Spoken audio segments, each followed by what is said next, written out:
Hello friends, welcome to Sosin classes. This is the second part of the video, that is UPSC Anthropology Syllabus Analysis. A few days ago we had released the first part of it, where we had discussed the syllabus of paper 1 of UPSC Anthropology. Now we are trying to look at paper 2. So this is the topic we are trying to talk to you, UPSC Anthropology Syllabus Analysis Part 2. First of all, I would want to bring to you the major components of this particular paper, that is paper 2 of Anthropology UPSC syllabus. If we identify the broad areas, we have one, that is archaeology, and then we have Indian society, then we have tribal related anthropology. We also have topics related to evolution of Indian anthropology. So archaeology, Indian society, tribal anthropology, evolution of Indian anthropology. This you have to keep in mind broadly. Those are the four broad areas. Now let us go into the syllabus. Here, as you observe in chapter 1 of paper 2, this is mostly to do with archaeology. And here in this particular chapter, we find that there is both cultural evolution as well as biological evolution in India. Meaning we will be studying, as you can notice here, all these are the titles that you find in paper 1 as well. But when it comes to paper 2, we have to give Indian related examples, Indian related studies. Similarly, in paleoanthropology also, you find various fossil evidences. You have to remember that in India we have very little evidence of human past. I mean, when it comes to human fossil evidences is concerned, that there's a limited information that is available. So in a way it's a blessing in disguise for us. We have very limited number of fossils that you would be studying from India. So this particular chapter, chapter 1, is to do with archaeology and fossils with special reference to India. Okay, now let us move on to the second topic here. This I must have mentioned while discussing in the first part of this video, that you should be studying demography of paper 1, that is chapter 11 in paper 1, along with this particular segment. Now, singling this out, I have to tell you that this is that chapter where you are primarily studying Indian census and how the trends of demography have been in India. We will be looking at various other things such as ethnic linguistic elements. What we would do here is we try to identify and study various biological or racial classification of Indian population and then linguistic elements. This looks to be very small segment in your syllabus, but then this has huge lot of facts, especially when it comes to census related information. You have to have that necessary command over the facts, numbers, etc. Then you have a third chapter primarily dealing with Indian society, as the name suggests here, Indian social system. A lot of related content you also find in chapter 5 of this very paper. So this deals with very contemporary issues and then connection with the past, like you have the topics such as caste, which is every time a contemporarily relevant topic that you find majorly in this particular chapter. And this chapter 3 also gives you a bird's eye view of Indian philosophy I mean, if at all you are somebody who relishes reading philosophical things, this is one chapter that can really be entertaining for you. And there are certain other things, when it comes to the last part of it. You have the major religions of India, how they have been interacting with one another and how they have interacted with Hinduism being the major religion, major belief system of Indian subcontinent. So this particular chapter 3 and a lot of chapter 5 come in the ambit of Indian social system. Now you have chapter 4. This is largely about evolution, growth of Indian anthropology. Once again, a very cute looking one, but very huge when it comes to the topics that you will have to study. When we go to do these courses, we will see a large number of Indian and foreign thinkers who have contributed to the emergence growth of anthropology in India. So this is something like, different biographies you are studying, biographies of various thinkers and what they have written, how they have conceived Indian society, Indian tribes, etc. So this is like you're reading stories of different thinkers. Then you have chapter 5. It's a combination of various things. One, that is some of the areas of Indian society. Then you have largely readings about village India. Then we have topics related to minorities.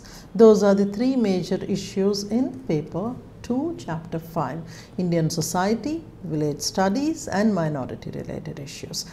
Slightly amorphous one, difficult to score, this chapter especially, because we will have to look into what anthropological studies have been conducted in these areas especially. Village studies have always been battling with the lack of researchers in India, in spite of the fact that in the early independent times we had produced huge lot of writings with the theme of Indian village. But as time progressed, post 1970s, we see a huge steep in the number of studies that are added to the village studies. So now this is one where you will have to tread very carefully. You have from chapter 6 onwards huge lot of tribal issues. So largely we consider the second section of paper 2 as tribal anthropology, though there are certain other things which are not truly in the spirit of tribal anthropology. Now this particular chapter, chapter 6, gives us an idea about tribal situation. So you will have to see the location of tribes, the characteristics of tribes in India, and then of course you have problems. So this particular chapter majorly deals with the problems. We will see how the culture contact with the rest of the populations in the country has led to problems among tribes. And this is a journey that is a continuation of contact with the mainstream population and how the tribes have been changing because of that, how tribes have been getting exploited and getting deprived. And it is here the vital concept of ethnicity comes into picture. So as you can observe there, paper 2, section 2 is largely to do with the tribals. Chapter 6 here talks about the tribals, their classification, their characteristics and their problems. Problems continued in chapter 7 there. And this talks about how a transformation is occurring from tribe to caste, or tribe to maybe the certain other religious groups like Christianity, etc., that you can perhaps see in chapter 8 here, how different religious groups including Hinduism have impacted tribal societies. And there is something that is very interesting and placed suddenly in the syllabus here. I mean, these two are very unconnected things, but they are grouped in one particular chapter. So how tribe and nation state are related. it is here that questions have been coming from across the world, not simply from India. So there are comparison based questions like how nation state is actually conceived in India and how it is conceived elsewhere in the world. So such kind of topics actually come to be part of this particular chapter. So really very vibrant issues, if at all you can relate anthropology to maybe global issues, maybe contemporary international issues, etc. This is one chapter that comes very, very close to the contemporary relevance there. You have the last chapter here, chapter 9, where we deal with how administration of tribal areas had begun and how it had happened, and some kind of connected, unconnected things out there. We find something like primitive tribal groups, and then we have NGOs, how they have been working for tribal welfare, etc. So it's a bag of mixed things, sometimes connected, sometimes unconnected kind of. And then you have how anthropology has been playing a role in tribal and rural development, and many more vital contentious issues of communalism, regionalism, ethnic political movements. So these are all contemporarily very relevant issues, and then the ones that have been a challenge for various governments and sometimes leading to regional unrest, secessionist movements, communal ideologies. So all this, how these kind of ideologies, these kind of isms can be examined from an anthropological lens. That's what is the crux of chapter 9 here. So I think you must have got some bit of understanding there. What we try to do in Sosin classes is we try to instill the anthropological thinking in the students so that you have a command over the concepts and you can look at the global issues, the regional and local issues from an anthropological perspective. So once you are into administration, how your anthropological knowledge can be helpful in understanding administrative issues and try to give some kind of a solution to them. All this becomes a part of our learning at Sosin classes for you. So at this juncture, I would want to inform you of some of the things that are getting unfolded with us here. Those are, we are actually coming up with the all new courses now for this season from November. So November 2nd, 2019, we are going to have a very beautiful open workshop for the students of anthropology titled as Anthropology, the Success Mantra for UPSC Civil Services. So you can actually register for this particular workshop and get the benefit of the discussions that we are going to have. And then perhaps from November 11th we are going to have an offline program coming up for the 2020 main examination, and also from November 17th we are going to have a new online learning program coming up for anthropology option. All this is the new thing that is going to come up for you. Because see, at the end of the day, we at Sosin classes focus on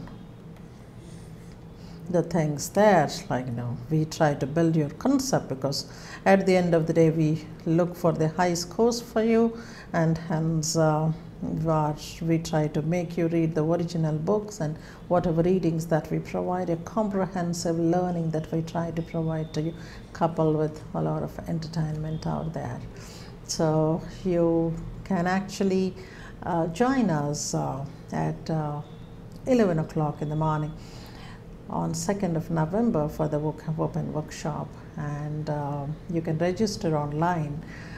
If at all you haven't subscribed to Sosin classes, do it, so that you get many more updates on the subject, on the courses that we are going to launch. Have a great time ahead. Thank you.